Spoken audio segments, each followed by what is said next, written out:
efforts. I particularly remember in 1997 in West Africa, where I somehow managed to survive a bloody and violent attempted coup. So if the Prime Minister wants any ideas about how to do that, he only has to ask. The Prime Minister's questions last week was, Mr. Speaker, an absolute bin fire. So if the Prime Minister is indeed intent on promoting the United Kingdom on the world stage, please can he promise the House that he will never, ever, ever be away on a Wednesday ever again?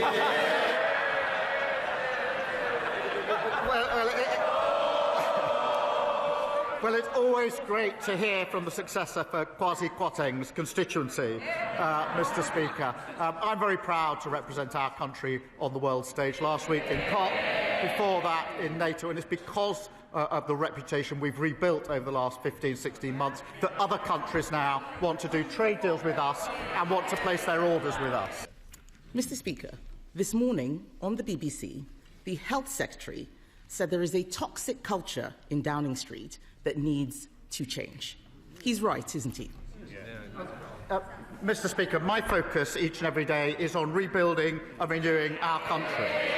But let me be absolutely clear, any attack on any member of my cabinet is completely unacceptable. On the Health Secretary, Mr. Speaker, in relation to Health Secretary, he promised before the election that in the first year of a Labour government we'd deliver 2 million extra appointments. We didn't deliver 2 million, or 3 or 4. We delivered 5 million extra appointments. And today the Health Secretary is in Manchester, where he's announcing that because of the action he's taken to abolish NHS England, he's putting more people on the front line. He's doing a great job, as is the whole of my cabinet.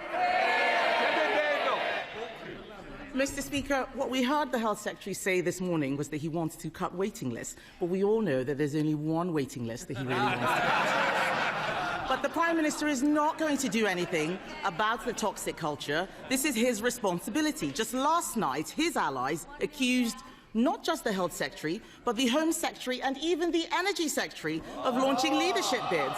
These attacks came from Number 10, nowhere else, his toxic Number 10. The person responsible for the culture in Number 10 is his Chief of Staff, Morgan McSweeney. Does the Prime Minister have full confidence in him? Morgan McSweeney, my team and I are absolutely focused on delivering for the country. And let me be clear, of course, Mr. Speaker, I've never authorised attacks on cabinet members. I appointed them to their posts because they're the best people to carry out their jobs. And Mr. Speaker, she asks about waiting lists. Waiting lists are down under this government. The number of GPs is up, and because we've scrapped NHS England, we're investing on the front line. That's what the Health Secretary is doing today, getting on with his job, and he's doing a very good job too. Mr. Speaker, I didn't hear him give full confidence to Morgan McSweeney, but the truth is he says these attacks aren't authorised. That means he's lost control of Number 10, because that's where they're coming from. But the real scandal, Mr. Speaker, the real scandal is that 2 weeks from a budget, the government has descended into civil war. Instead of fixing the mess they've made of the economy, they're all... Mr. Speaker, they're all chuntering. These are the feral MPs that Number 10 has been talking about. They're not my words. They're Number 10's words, his words. But unbelievably, Mr. Speaker, the Prime Minister's advisers have been reduced to briefing that MPs can't get rid of him, and I'm not making this up, they can't get rid of him because it would destabilise international markets. Why does the Prime Minister think that there would be a market meltdown if the Health Secretary took over? Mr. Speaker, this is a united team and we are delivering together. Look what we're doing. The fastest growth of the G7. 5 interest rate cuts. Trade deals with the EU, the US and India, all of which they oppose, we've delivered. And I can update the House. If people want to audition for a pantomime, I suggest you go to the Old Vic. Pantomime. Mr. Speaker, I can update the House. The Bank of England has upgraded growth today. We've secured £230 billion of private investment. And just this morning, I thought she might welcome it, the SSE have announced £33 billion of investment in clean power. That's what this team are delivering for the country, fixing the mess that they left. Mr. Speaker, we left employment higher than it was after the last Labour government. And let me tell him now, what is causing it is his disastrous budget last year. That is what has caused the increase in unemployment. And so, to be clear, for all those Labour MPs shaking their heads, it's last year's tax rises that have killed jobs, and that's what's going to trigger this year's tax rises. This is the tax doom loop, and there is only one way out of it, and that is to cut spending. So why is the Prime Minister instead offering welfare giveaways to save his own skin? Well, Mr. Speaker, I'll tell the opposition why we increased national insurance. It's because of the mess that they left the country in. Since they came in, it's been disaster after disaster. The Deputy Prime Minister, the new Deputy Prime Minister, is clueless about how many illegal migrant sex offenders he's let loose. The Culture Secretary breaking the rules to give her donor a top job. Taxes set to rise even further. Unemployment at levels not seen since lockdown. And in the middle of it, a weak Prime Minister at war with his own cabinet. Mr. Speaker, it's not just him, it is all of them. There is no replacement, it is all of them. 2 weeks before the budget, isn't it the case that this Prime Minister has lost control of his government, he's lost the confidence of his party and lost the trust of the British people? Mr. Speaker, the stupid mistakes were made over 14 long years. They broke the economy, and now they think that they can lecture us. And now they've got this unserious idea that they can find £47 billion of cuts without saying where they're going to come from. No wonder that's called flimsy. Meanwhile, we're rebuilding the country. Wages up, investment up, mortgages down. Order. Mr. Phil. You were meant to be a senior person on this front bench. You're meant to set an example. It's certainly a bad one today. We must never forget the sacrifice they made for our freedoms. A great British institution is under attack from a foreign government. President Trump is trying to destroy our BBC, not because he cares about the truth, but because he doesn't want to get away with his lies. Trump has undermined press freedom in America. Now he's trying to do the same here, disgracefully egged on by the leader of Reform. So will the Prime Minister tell President Trump to drop his demand for $1 billion settlement from the BBC? And will he guarantee that President Trump will not get a single penny from British licence fee payers? Let me be clear, I believe in a strong and independent BBC. Some would rather the BBC didn't exist. Some of them are sitting up there. I'm not one of them. In an age of disinformation, the argument for impartial British news service is stronger than ever. And where mistakes are made, they do need to get their house in order, and the BBC must uphold the highest standards, be accountable and correct errors quickly. But I will always stand up for a strong, independent BBC. David.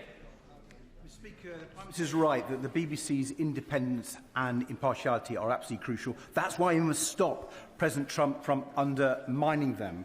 But President Trump's not the only one, Mr. Speaker. The last government spent years undermining the BBC's independence and impartiality.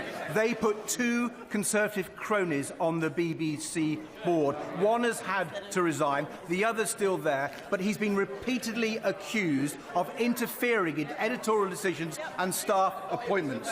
Robbie Gibbs should have no role in appointing the next Director General. And given the Royal Charter gives the government the power to remove him, will the Prime Minister sack him now?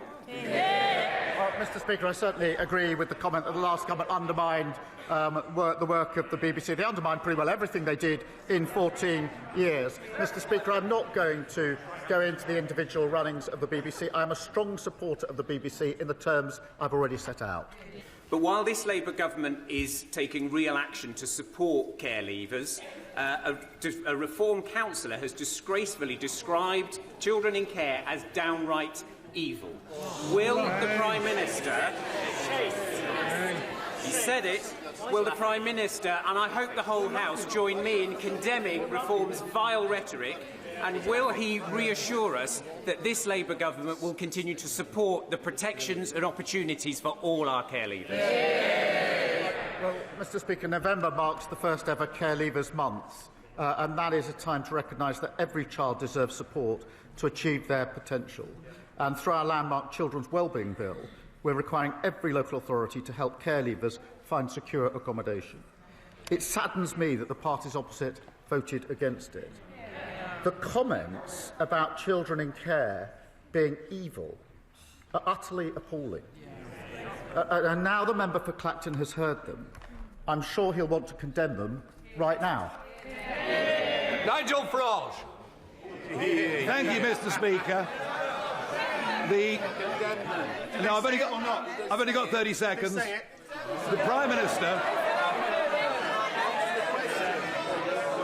Prime Minister has stated very clearly that he wants to close the migrant hotels by the end of this Parliament. Well, the reform-led West Northamptonshire Council, brilliantly led council, will be issuing foreclosure notices on 3 migrant hotels within the next few days in response to grave public concern about the safety of women and girls on the streets of West Northamptonshire. Would the Prime Minister approve of us speeding up the closure of the migrant hotels? Yeah. Mr. Speaker, we will grit the mesh we inherited and close every hotel. At their peak, under the previous government, there were 400 hotels. Now there are only 200 remaining. But he says he doesn't have time to condemn the comments calling children in care evil. He's also not had the time, it appears, to condemn the racist comments of his own MP. Utterly spineless. Thank you, Mr. Speaker. I would like to ask the Prime Minister for his help. It's been over 6 months since the Supreme Court ruling on the meaning of sex, yet public institutions are still knowingly and intentionally breaching the law. HMP Downview, a women's prison in Banstead, has 5 biological males in it. And if that wasn't bad enough, those males are mixing with the women in the daytime without adequate supervision. Will the Prime Minister ensure biological males are moved out of women's prisons immediately? The Supreme Court ruling must be implemented in full and at all levels. She's absolutely right about that. She's raised these examples with me. I will make sure they're looked into and make sure she gets a proper reply in relation to the particular examples. Thank you, Mr. Speaker. Every week we hear of a brutal murder, rape or stabbing, far too often perpetrated by someone who should not be in our country to begin with. Does the Prime Minister agree that for cases where the guilt is so undeniable, the crime so monstrous, the evil so irredeemable, the reintroduction of the death penalty for both foreign and domestic criminals should be put to the British people in a legally binding referendum? Can I first say that any attack is to be condemned, and it is absolutely right, and we're determined that there is a criminal justice response in relation to attack, however it's carried out and whoever it's carried out by. But reintroducing the death penalty is not the answer to this. It didn't work when it was in place. It led to the death of those that, in fact, turned out were innocent. But what we must do is improve, as we are, the criminal justice response in this country.